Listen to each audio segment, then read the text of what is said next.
Buenas noches, mis hermanos y hermanas en Cristo. Todos los días yo me levanto a las 1:30 de la mañana para preparar un mensaje, lo envío a las 3 de la mañana de lunes a viernes. Aquí estamos en la casa de Dios y aquí tenemos los servicios todos los domingos a las 1 p.m. y también tenemos los estudios bíblicos los jueves a las 7 p.m. Vengan todos para adorarle a Dios en espíritu y en verdad. Y el título de hoy se llama Cuando no están dispuestos a abandonar su pecado. ¿Cómo pueden alguien llamarse a sí mismo un amante de Jesús, conociendo que continúa en pecado?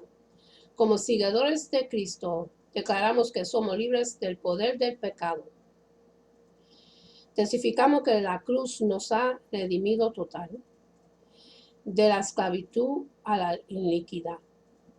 Sin embargo, multitudes de creyentes continúan atados a lujurias, hábitos, envidias, apetitos, codicias, enemistades, amarguras. ¿Dónde están estos cristianos? Usted pregunta, ¿están a su alrededor?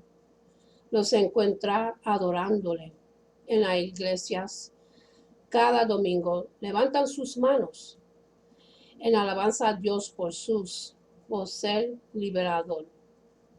Testifican a otros del poder de Cristo, el cual les hace libres de la iniquidad, pero no están dispuestos a abandonar su pecado. Tristemente, muchos de estos cristianos creen que nada puede sacarlo de las garras del pecado. Tratan todo método conocido para ser libres de su cautiverio.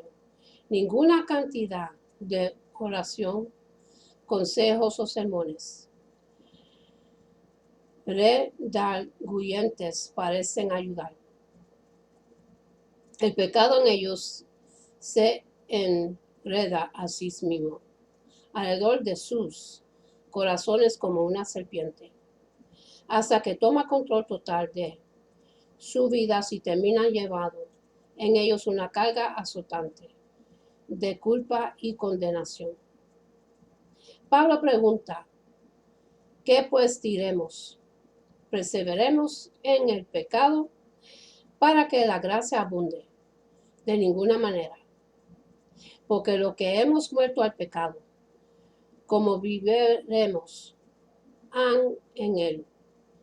El libro de Romanos, capítulo 6, los versículos 1 y el 2.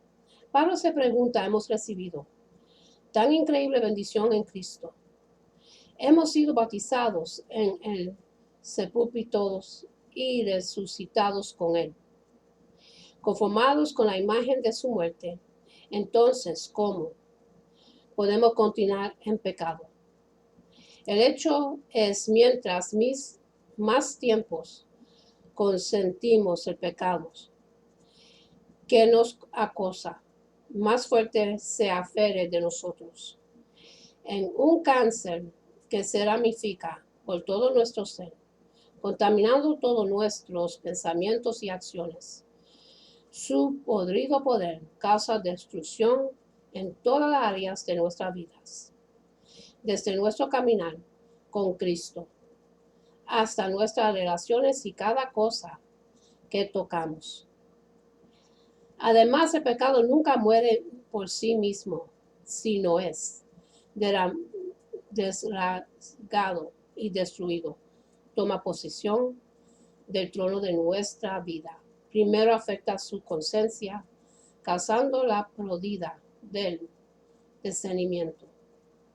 La diferencia entre lo bueno y lo malo se empieza a nublar y a borrar.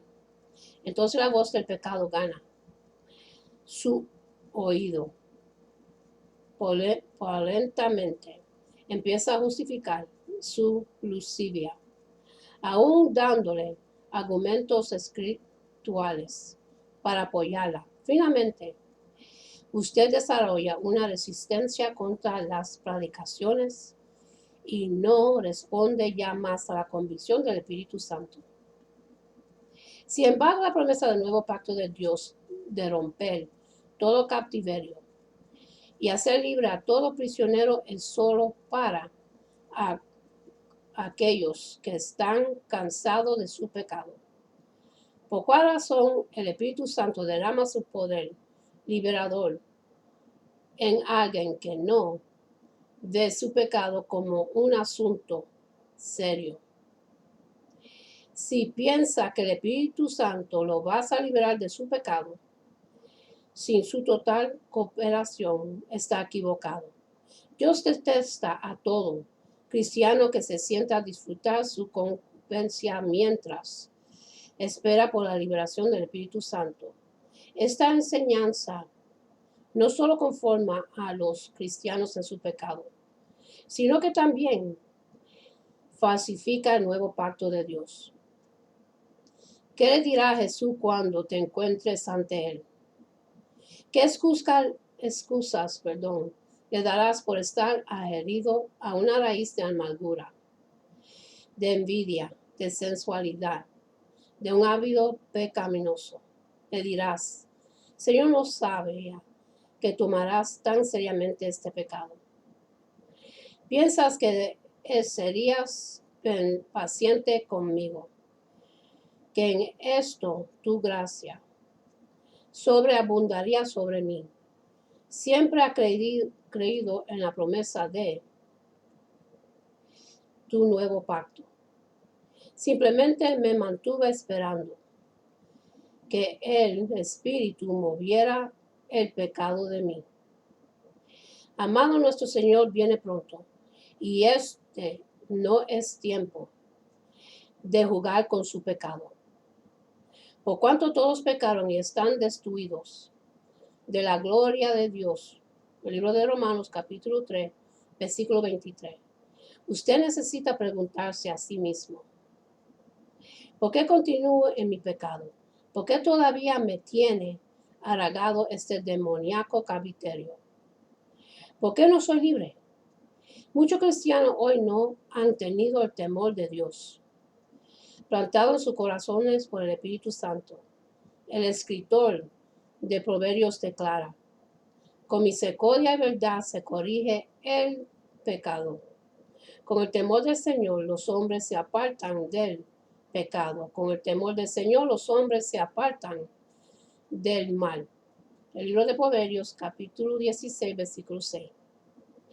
No seas sabio en tu propia opinión, sino teme al Señor y apártate del mal. Proverbios, capítulo 3, versículo 7. El temor del Señor es manantial de vida, que aparta de los lazos de la muerte. Proverbios 14, versículo 27. El temor de Dios aquí se refiere, indica mucho más que respecto al miedo reverencial. El salmista David nos dice que no podemos recibir la total revelación del pacto de Dios hasta que el temor del Señor está profundamente arraigado en nosotros. La comunión íntima del Señor es con los que le temen y ellos hará conocer su pacto. Libro de Salmos, capítulo 25, versículo 14. Este versículo conecta el entendimiento del pacto con el temor de Dios. En cortas palabras, la revelación está atada a su temor santo. Estoy convencido que sin el temor de Dios no podemos experimentar una permanente liberación del pecado. No.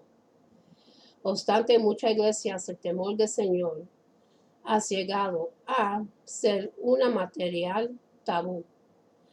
¿Cuándo fue la última vez que usted escuchó un sermón predicado sobre el temor de Dios?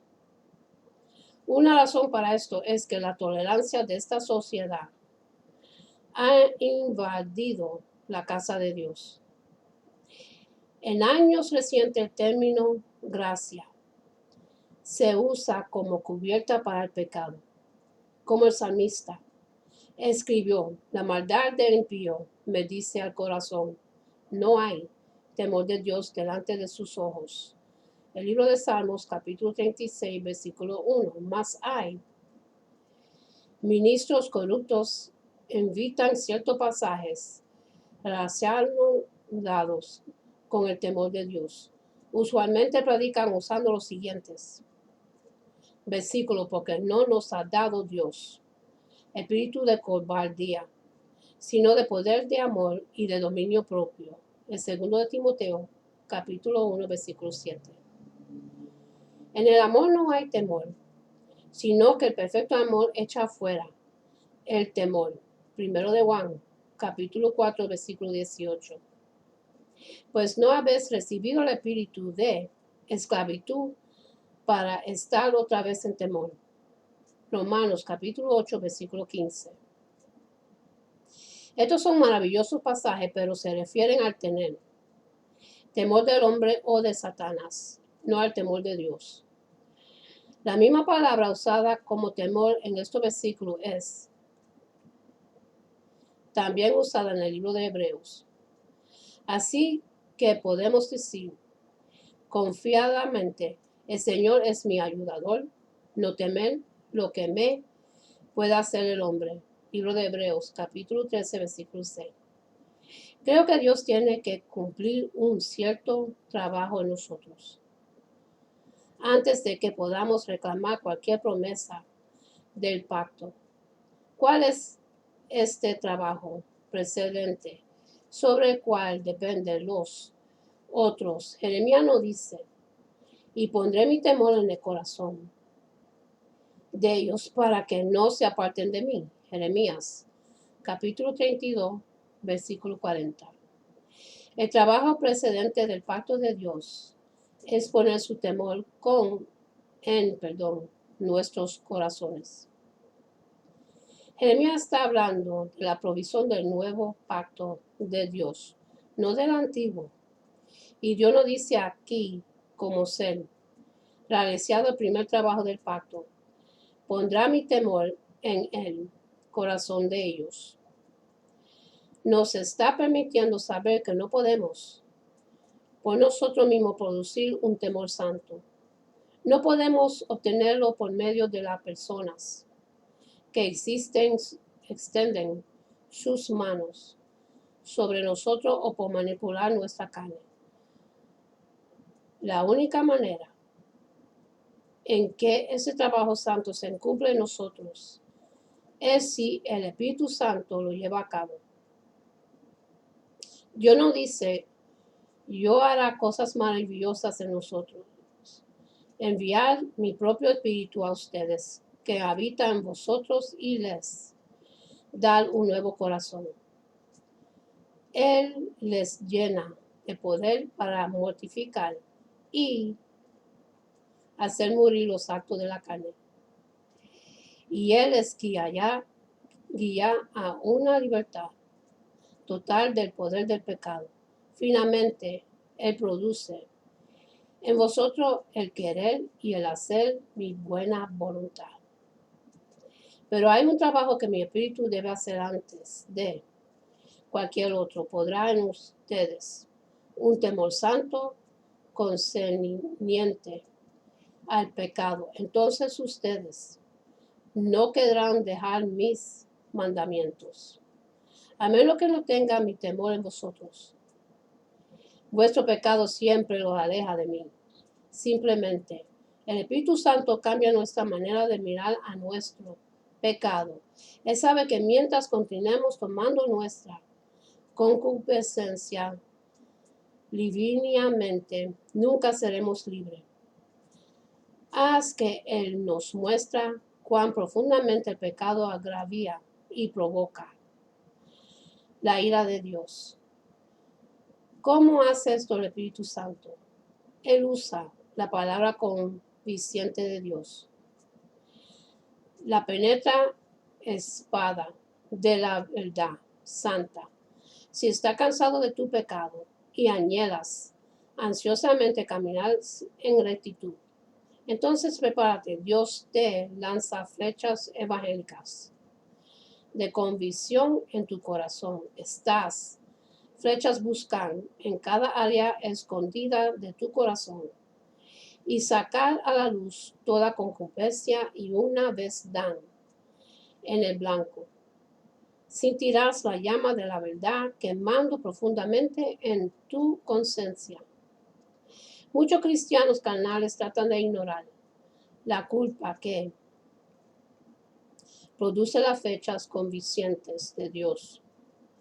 Constantemente proclaman el versículo: ahora pues ninguna condenación hay para los que están en Cristo Jesús. Libro de Romanos, capítulo 8, versículo 1. Pero olvidan la última parte del mismo versículo: los que no andan conforme a la carne, sino conforme al Espíritu. Si usted continúa en pecado, está caminando en la carne y no tiene derecho a la promesa de Dios de no condenación. La culpa que sentimos bajo la convicción del Espíritu Santo es en efecto un trabajo de la gracia de Dios.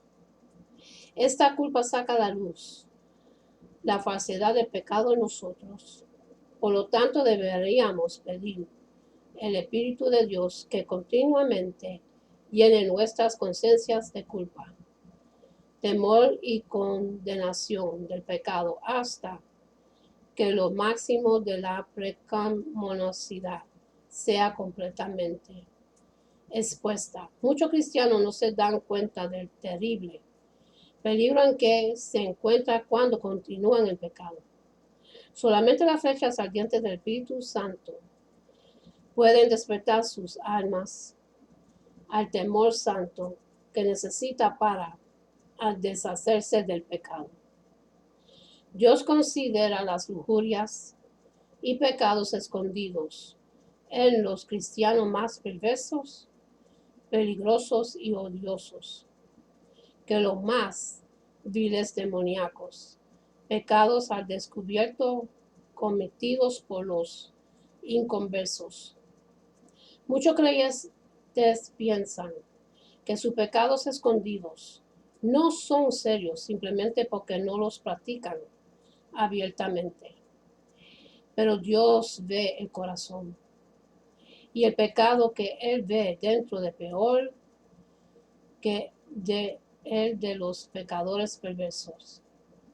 Los seres humanos han visto hoy más asesinatos, genocidios y pavorosos pecados que ninguna otra generación. No obstante, sobre todo esto aquí está la perspectiva de Dios. Nada es comparable a la concupiscencia que está adherida a nuestros corazones. Nuestros malos hábitos, odios y pecados escondidos son más viles a su vista que cualquier cosa que los seres humanos hayan penetrado. Vemos un ejemplo de la perspectiva de Dios en el libro de Apocalipsis. Él dice a la iglesia de la Odisea: yo conozco tus obras, que ni eres frío ni caliente. Apocalipsis capítulo 3, versículo 15. Él está diciendo: tú no eres lo que profesas ser.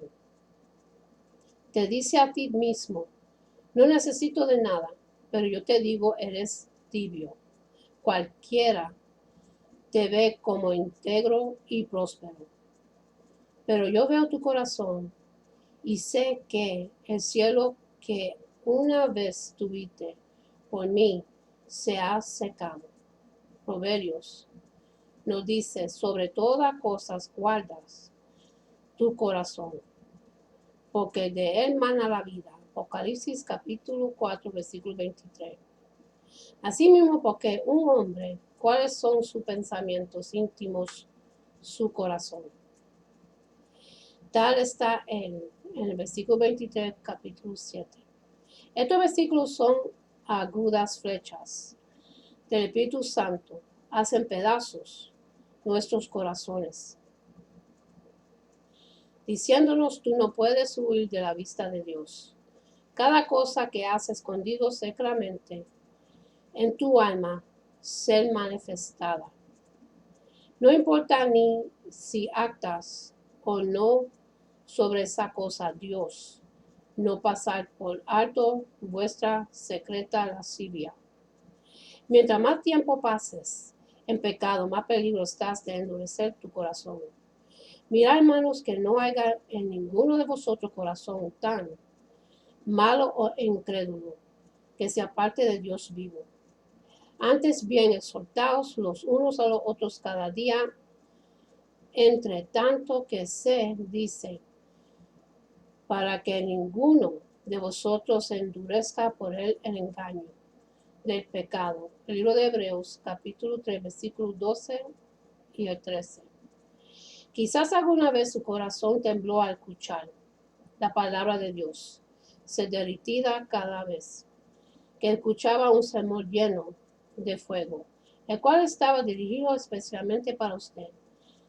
Tenía un oído que escuchaba la voz del Espíritu, pero ahora por algún tiempo hasta ha estado jugando con un pecado, a escondidas, jugando con el alrededor de su mente.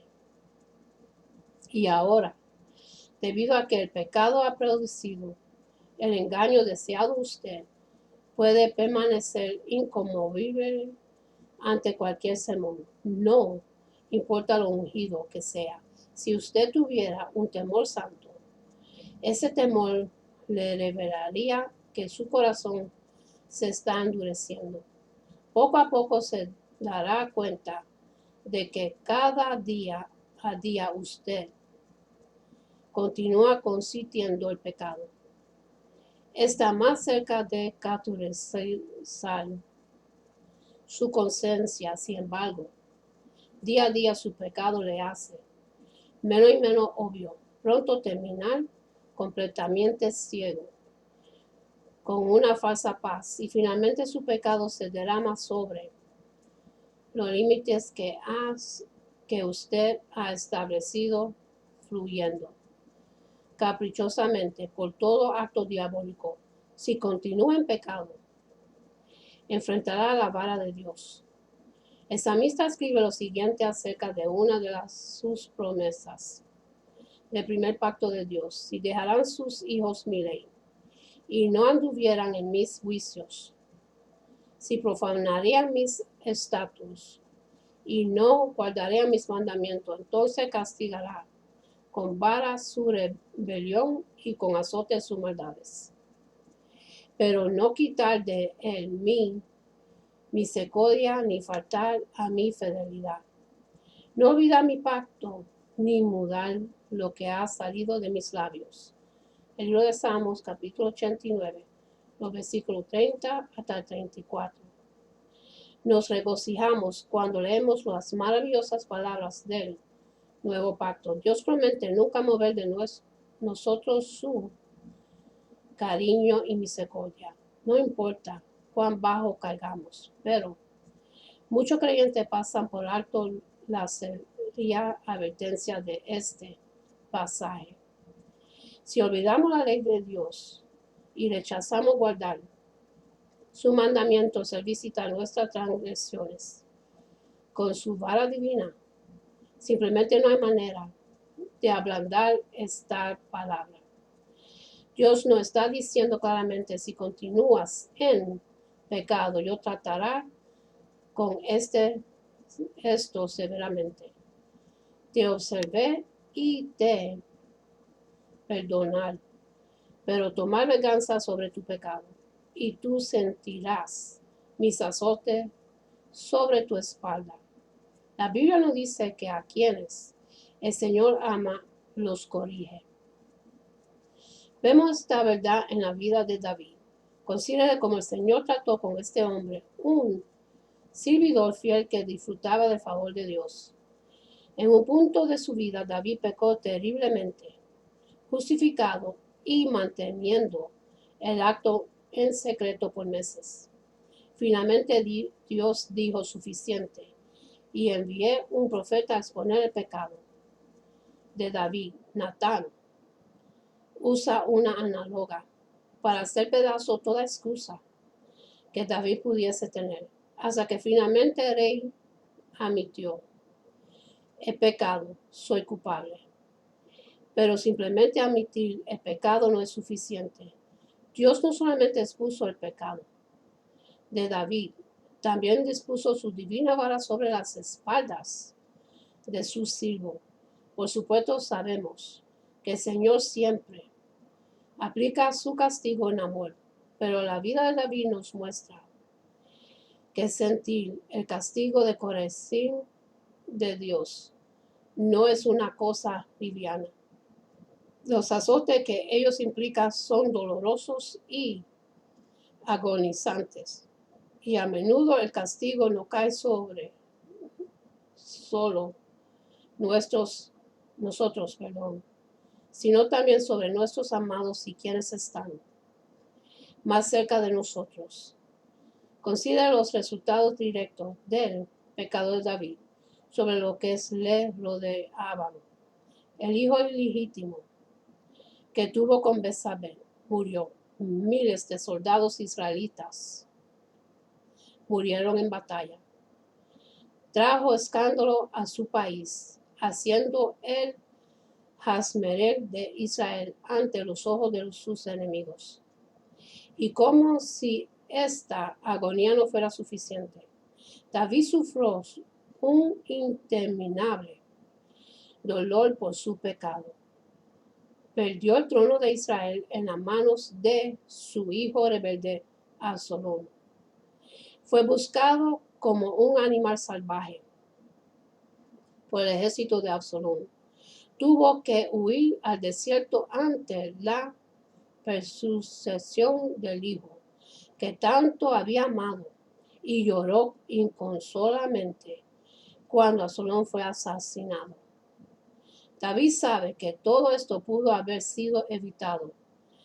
Cada evento doloroso fue un agonizante recuerdo de las consecuencias del pecado. Expresa su interminable dolor. En los Salmos escribiendo que su alma estaba en constante tormento, que fue sumido en confusión, que su reposo fue una cama de lágrimas. Él exclama en agonía: Dios, ¿por qué me has abandonado? Y gemía en temor: Espíritu Santo, no te apartes de mí. La severidad de la convicción de Dios trajo a David al mismo límite en su sanidad. Y como usted verá a continuación, eso lo llevó al extremo de la tumba. Si usted continúa en pecado, experimentaría un constante agotamiento de paz y de fuerza. David escribió: mi vida se va gastando de dolor y mis años de superar se agotan. Mis fuerzas a causa de mi maldad y mis huesos se consumen. Libro de Salmos, capítulo 31, versículo 10. Como un juguero en el depósito de aceite de su automóvil, su pecado lentamente consumir todos sus recursos, su paz, gozos y fuerzas. Literalmente desaparecen por completo. David confiesa: nada ha sanado en mí, carne a causa de tu ira. Ni hay paz en mis huesos a causa de mi pecado. Libro de Salmos, capítulo 38, versículo 3. Él estaba diciendo: todas mis fuerzas se han ido a causa de mi pecado. Todo mi cuerpo está debilitado debido a solo que he hecho mi iniquidad. Simplemente no me permite descansar. David estaba experimentando las flechas penetradas de Dios. Escribió: tus saetas cayeron sobre mí, y sobre mí ha descendido tu mano. Libro de Salmos, capítulo 38, versículo 2. De esta manera le fue enseñado a este amado siervo del temor de Dios. Y aparte de su dolorosa lección, fue la pérdida de la paz del Señor. Y él exclama: en la debilidad mi fuerza, en el camino acortó mis días. Salmos, capítulo 102, versículo 23. No importa quién eres, ni si guardas un pecado, en secreto experimentarás continuos disturbos en tu vida, tu hogar, tu familia, tu trabajo, toda cosa que toques está fuera de su aprobación condición. Empezarás a sentirte más y más cansado, confundido, agitado por interminables preocupaciones y temores, y toda su paz y fuerza se irán de ti. Si te continúas en pecado, pierdes tu utilidad en el reino de Dios. Y con esto termino, mis hermanos. Y para los que quieren recibir a Jesucristo en su corazón, para que puedan recibir la promesa que Él nos da, para vivir por toda la eternidad, y para que su nombre esté escrito en el libro de la vida, repitan conmigo la oración de salvación y dice así: Padre Celestial, en el nombre de Jesús, yo me arrepiento de mis pecados y abro mi corazón para que Jesús venga dentro de mí. Jesús, tú eres mi Señor y Salvador. Creo que muriste por mis pecados y se levantó de los muertos. Lléname con tu Espíritu Santo. Gracias, Padre, por salvarme. En el nombre de Jesús. Amén. Y para los que se han alejado del camino de Dios, lo único que tú tienes que hacer es arrepentirte de tu pecado, confesárselo al Señor. Y Él te recibe con los brazos abiertos porque Él no quiere que nadie perezca. Y encerrarlo a ser Padre nuestro y a seguir con una oración de bendición para el pueblo de Dios. Padre nuestro que está en los cielos, santificado sea tu nombre. Venga tu reino, hágase tu voluntad en la tierra como en el cielo. Danos hoy el pan de este día y perdona nuestras deudas como nosotros perdonamos nuestros deudores. Y no nos dejes caer en la tentación, sino que líbranos del malo. Amén. Y esta oración Jehová se lo entregó a Moisés, y es para la bendición de su pueblo. Se consigue en el libro de Números capítulo 0, versículos 24 hasta 26, dice así: Jehová te bendiga, te guarde. Jehová haga resplandecer su rostro sobre ti y tenga de ti misericordia. Jehová hace sobre ti tu rostro y ponga en ti paz. Con esto lo dejo, mis hermanos. Que Dios me los bendiga, me los guarde. Que tengan una buena noche y un buen amanecer. Y acuérdense en darle gracias a Dios por otro día más de vida. Y hasta la próxima. Amén.